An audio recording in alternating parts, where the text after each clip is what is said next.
ایک ہے کسی کو پکارنا، کسی سے مدد چاہنا، کسی سے کسی کام کے اندر جو ہے کوئی امداد کی خواہش کرنا، جو کہ ہو دنیاوی جو معمولات ہیں، جو عام ہمارے قواعد ہیں، ظاہری مادی اسباب و وسائل کے درجے میں، وہ شرک نہیں ہے۔ میں کسی سے کہتا ہوں مجھے ذرا پانی پلا دو، یہ بھی ایک دعا ہے، استمداد ہے، مدد آپ نے مانگی ہے، اس سے اپنی ایک ضرورت پوری کرنے کے لیے کہا ہے۔ لیکن کیا ہے یہ کہ گھڑا ہے، وہاں رکھا ہوا ہے، وہاں پانی ہے، اس میں سے پانی لائے گا وہ دے دو۔ جو ظاہری قوانین طبیعہ جو ہے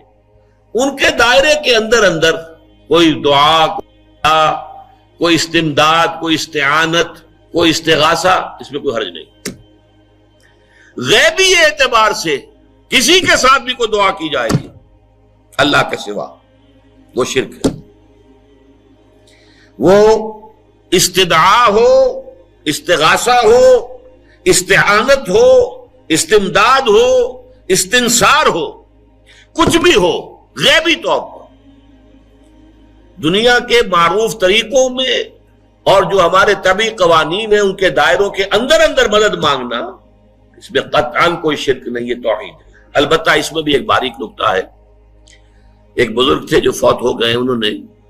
یہ بات مجھے جس طرح سمجھائی تھی وہ آج بھی میں ان کا مشکور ہوں کہ دنیا میں عام قاعدے قانون کے تحت بھی کسی سے کچھ کہنا کہ بھائی میرا یہ کام آپ کر دیجئے، آپ کر سکتے ہیں، ایک دفعہ کہنا جائز ہے، دوسری مرتبہ یاد دلا دینا کہ شاید بھول گئے، وہ بھی جائز ہے، تیسری مرتبہ کہنا شرک ہو جائے گا۔ تم نے یہ سمجھا ہے کہ تمہارا کام یہی کر سکتا ہے، کام کرنے والا تو اللہ ہے۔ لا فاعل فی الحقیقت ولا مؤثر الا اللہ، حضور نے فرمایا کہ اگر تمہیں جوتا باندھنے کا تسبہ درکار ہو تب بھی اللہ سے مانگو، کسی کے سامنے سوال کا جو ہاتھ جو ہے وہ دراز نہ کرو۔ اللہ نے تمہیں ایک عزت نفس دی ہے، اس عزت نفس کو ڈھیلا نہ بناؤ، کسی کے سامنے جو ہے اپنا ہاتھ پھیلا دینا، اپنی عزت نفس جو ہے تو ختم کر دینا ہے، مت مانگو کسی سے کچھ۔ لیکن یہ کہ ٹھیک ہے دنیا میں کام چلتا ہے۔ حضور کا شکی شان تو یہ تھی کہ اگر آپ سواری پر ہوتے تھے اور آپ کی چھڑی گر گئی تو سواری کو بٹھا کے اس سے اتر کر چھڑی خود اٹھاتے تھے، آپ کسی اپنے ساتھی سے یہ نہیں کہتے تھے کہ میری چھڑی پکڑا دو گی۔ آپ کی تو غیرت کا عالم جو ہے وہ بہت بلند تھا، بہت بلند تھا، بہت بلند تھا۔ لیکن دنیاوی عام طریقے سے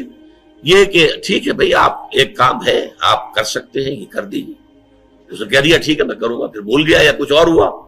دوسری مرتبہ یاد دہانی کرا دی، تیسری مرتبہ جو ہے انہوں نے کہا کہ پھر اس میں شرک کی بو آنے لگتی ہے کہ معلوم ہوتا ہے کہ آپ نے سمجھا ہے کہ اسی کو اختیار حاصل ہے، یہی مقتدر ہے، اسی کو آپ کا کام کرنے کا جو ہے وہ پوری قوت اور قدرت حاصل ہے، اور یہ چیز جو ہے یہ شرک کی بو اس میں سے آنی شروع ہو جاتی ہے۔ لیکن یہ ہے معاملہ سارا جو اسباب عادیہ کے تحت، اس سے ماورا آپ کسی کو نہیں پکار سکتے۔ دیکھیے سب سے بات نکتے کی بتا دوں آپ کو، فرشتے کو تو ہم مانتے ہیں نا، حضرت شیخ عبد القادر جیلانی رحمۃ اللہ علیہ کی روح ہے یا نہیں ہے، سنتی ہے نہیں ہے، حاضر ہے کہ نہیں ہے، ناظر ہے کہ نہیں ہے، 100 اختلاف ہو جائیں گے، اختلافات کی تو گنجائش ہے نا۔ فرشتہ ہے یا نہیں ہے، وہ تو فرشتہ تو ہے، آپ کے دونوں کندھوں پہ بیٹھا ہوا ہے، کرامن کاتبین ہے کہ نہیں ہے، یرسل علیکم حفظہ، آپ کے جو باڈی گارڈ اللہ فرشتہ نہیں بھیجتا، لیکن آپ فرشتے سے بھی نہیں کہہ سکتے کہ میرا یہ کام کرو۔ فرشتے کے وجود پہ تو کوئی شک نہیں ہے، یا جبرائیل میرا یہ کام کرو، قطعاً نہیں، غلط، شرک۔